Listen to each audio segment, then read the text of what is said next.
Welcome to doctor மைத்லிஸ் music therapy channel. இன்றைய பதிவிலையும் therapeutic music as an astrological remedy என்ற தலைப்பில் சில செய்திகளை நம்ம பகிர்ந்துக்கலாம். சென்ற சில பதிவுகளாகவே இதற்கு தொடர்புடைய செய்திகள் தான் நம்ம பார்த்துட்டு வரோம். இப்போது சப்தஸ்வரங்கள் இருக்குது, அப்புறம் 12 ராசிகள் இருக்குது, அதுக்கேற்ற மாதிரி 12 ஸ்வரங்கள், 22 ஸ்வரங்கள் ஆதார ஷட்ஜத்திலேருந்து இருக்குது.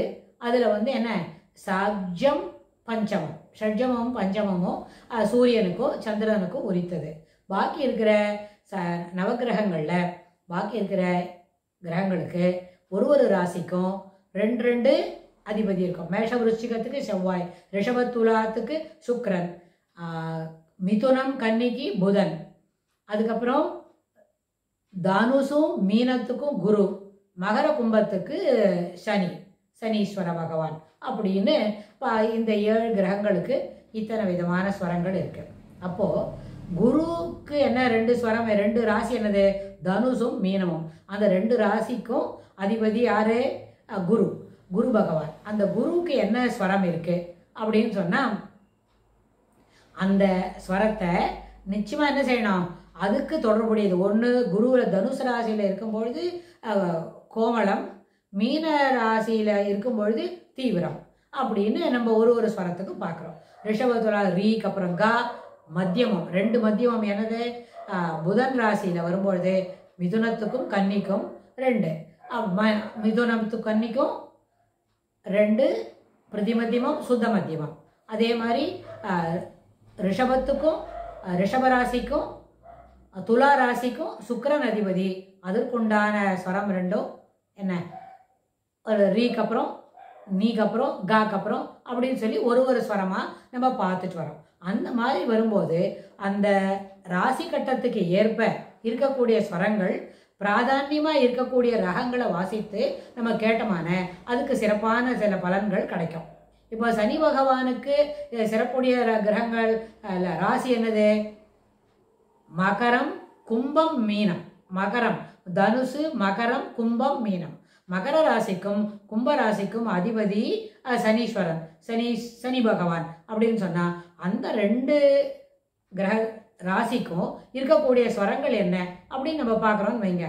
அந்த ஸ்வரத்தை, அந்த ஸ்வரம் இருக்கிற அதுபோல என்ன ஸ்வரம் இருக்கக்கூடிய அமையப்பெற்ற ராகங்களை அடிக்கடி பார்க்கணும், அடிக்கடி நம்ம வாசிக்கணும், அடிக்கடி நம்ம கேட்கணும். அப்படின்னா அதனால் என்ன கொடுக்கும்னா, இப்போ ஒரு வேளை ஒருத்தருக்கு சனி தசை நடக்கிறது, அந்த சனி தசையில் சனி புக்தி போகிறது அப்படின்னா, அப்போ எந்த பாக்கி ராகங்களை என்னெல்லாம் இருக்குது அப்படிங்கிறத அது ஒரு அனலைஸ் பண்ணி பார்த்துக்கணும். அப்புறம் சனியோட பார்வை எங்கெல்லாம் இருக்குது, சனி எப்படியெல்லாம் அவரோட மூமெண்ட் எப்படி இருக்குது, அந்த சனியை அந்த கிரகத்தோட மூமெண்ட்ஸ் எப்படி இருக்குது, அது என்ன வக்கரமாக இருக்கா அல்ல சாதாரணமாக ஸ்பீடாக போகிறதா, அதிசார வக்கரங்களில் என்ன பூர்வ ராசி பலன் கிடைக்கும்னு இதில் ஜோதிஷ சாஸ்திரத்தை நம்ம தெரிஞ்சிட்ட பிறகு எங்கே அதை மிட்டிகேட் பண்ணோம், எந்த பாயிண்டில் இருக்கிற கிரகத்துக்கு அதை என்ன சம்மனப்படுத்தணுமோ அதுக்கு ஏற்ப உடைய ராகங்களை வாசித்து கேட்டாலும் சரி. நம்மளே நல்லபடியாக வாசிக்க தெரியும் அப்படின்னா அதுபோல் நிஷாத பிரதானமான ராகம்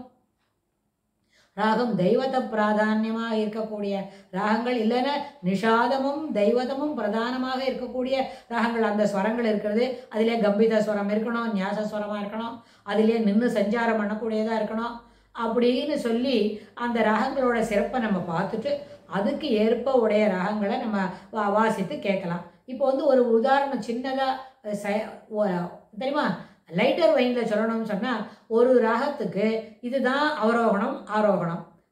அவரோகணம் என்ன, ஹிந்தோள ராகத்துக்கு சகம தனிசா சனிதமகச, அது ஒரு அவுட ராகம். அந்த ராகத்தை கேட்டால் அதில் ஒரு இடத்துல ஏகான்யமாக ஒரு நிஷாதம் கேட்கும். அது ரொம்ப சிறப்பு, அந்த ராகத்துக்கே அது ரொம்ப சிறப்பானது. அதில் நம்ம அப்படி நின்று வாசிக்கும்பொழுது அதில் கிடைக்கக்கூடிய ஒரு வேவ் லெங்க்த்து, ஒரு ஃப்ரீக்குவன்சி, அது நம்மளுடைய உடலில் செய்யக்கூடிய மாறுதல்கள், அதில் இருக்கக்கூடிய அதில் என்ன கிடைக்கும், சந்தோஷம் கிடைக்கும், மகிழ்ச்சி கிடைக்கும், எந்தூசியாசம் கிடைக்கும், ஒரு ஃப்ரெஷ்னஸ் இருக்கும். அப்படி நான் கிடைக்கிறதெல்லாம் வரிசையாக எழுதிட்டே வந்தால் இட் கிராசஸ் 30 லைன்ஸ், அவ்வளோ தூரம் அதில் கிடைக்கும். அப்படின்னா அந்த ராகத்துக்கு ஏற்பாடு அதில் சொல்லிட்டோம் இல்லையா, அதில் நிஷாதத்தில் நின்று வாசிக்க முடியும், அப்புறம் மத்தியமத்தில் நின்று பிரயோகங்களை கொடுக்க முடியும். அதில் இருக்கிற 5 ஸ்வரங்களுமே அது ஏற்புடையதாக நின்று நிதானமாக விஸ்ராந்தியாக அப்புறம் எல்லா ஸ்டேஜ்லேயும் 3 ஆக்டேவ்லையும் சிறப்பாக பாட முடியும். பாடுறவங்களுக்கு அந்த சாமர்த்தியம் இல்லை, சில ஹையர் ஆக்டேவில் இருக்கிற நோட்டை டச் பண்ண முடியலன்னு தான் அதுக்கு அத்தனை பிரச்சனை வருமே தவிர, பாடலை அவங்க சரியாக ஹிந்தோளம் பாடலைன்னு சொல்லிடுவாங்க தவிர, ஆனால் ராகத்தில் ஈ கேன் அட்டைன் அடுத்த லெவலில் கூட சாக்கு மேல் சா கூட அதையும் தாண்டி கூட 3வது ஆக்டேவில் நம்ம பாடக்கூடிய வாய்ப்பெல்லாம் உண்டு. அந்த அளவுக்கு பிரயோகங்கள் அதில் இடம் கொடுக்கும். இத்தனை சிறப்பு வாங்கின போது அந்த நிஷாதம் பிரதானமா அப்படி இருக்கும்போது ஒரு நிஷாதத்தை பிராதானியமாக வச்சு கொஞ்சம் ஒரு 10 நிமிஷம் பாடி பார்க்குறது, அப்புறம் காந்தாரத்தை பிரதானமாக வச்சு அதில் நிறைய நேரம் நின்று விஸ்ராந்திய ஒரு ஸ்வரத்தையும் நல்லா டச் பண்ணி நின்று நிதானமாக அமர ஆராம்சே அப்படின்னா பொறுமையாக அந்த ராகத்தை வாசித்து பார்க்குறது. இப்படியெல்லாம் செய்யும்பொழுது அதில் கிடைக்கக்கூடிய அந்த சிறப்பு அந்த இதில் இருக்கு இல்லையா, ச க ம த நீ அப்படின்னு சொன்னா, இந்த தெய்வதம் நிஷாதம் காந்தாரம் அப்படின்னு சொன்னா, இந்த ராகங்களை இந்த நோட்டு இந்த ஸ்வரங்களை முக்கியமாக இருக்கக்கூடிய சில கிரகத்துக்கு இருக்கும் இல்லையா, இந்த நம்ம சொன்னோமே இப்போ 7 கிரகம், சனி குரு பகவான், சனி பகவான், அப்புறம் மேஷ விருச்சிகத்துக்கு இருக்கிற செவ்வாய், அப்புறம் மிதுனம் கன்னிக்கு இருக்கிற புதன் பகவான், ரிஷபத்துக்கும் துலா ராசிக்கும் அதிபதியான சுக்கிர பகவான் அப்படின்னு சொன்னா,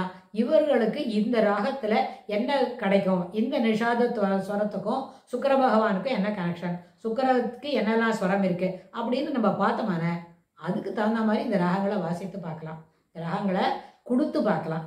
நம்மளே வாசித்து கேட்டுக்கலாம், நம்மளே வாசித்து கொடுத்து இசை தெரியாதவங்க இருப்பாங்கன்னு சொன்னால் அவங்களையும் இந்த ராகங்களை கேட்கறதுக்கு நம்ம முயற்சி பண்ணலாம். இந்த முறையில் நம்ம கொடுக்கக்கூடிய ஒரு கைடன்ஸு இசை தெரிஞ்சாதான் பயனாகும்ன்றது இல்லவே இல்லை.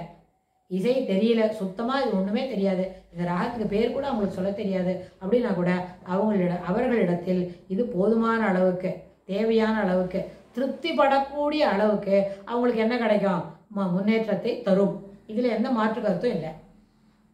மருந்து எப்படி காம்பனன்ட்ஸ் தெரியாமல் இருந்தால் கூட மருந்து பெரியவங்களுக்கு கொடுத்தா அவங்க சாப்பிடுவாங்களோ, அதுபோல இந்த ராகத்தோட நுணுக்கங்கள், அதில் இருக்கிற பிரயோகங்கள், அதில் இருக்கிற கமகங்களோட சிறப்பு முக்கியத்துவம் அதெல்லாம் தெரியலன்னா கூட அந்த ராகத்தில் வாசிக்கக்கூடிய சில ஃப்ரேஸ் இருக்கே, ஒரு சஞ்சாரம்னு சொல்லுவோம், அந்த சஞ்சாரங்கள்லாம் போதுமான அளவுக்கு நல்ல பலனை தரும் அப்படின்னு சொல்லி இந்த பதிவை நம்ம நிறைவு செய்கிறோம். இன்னும் விரிவாக விளக்கமாக அடுத்த பதிவில் பார்க்கலாம். Thanks for watching.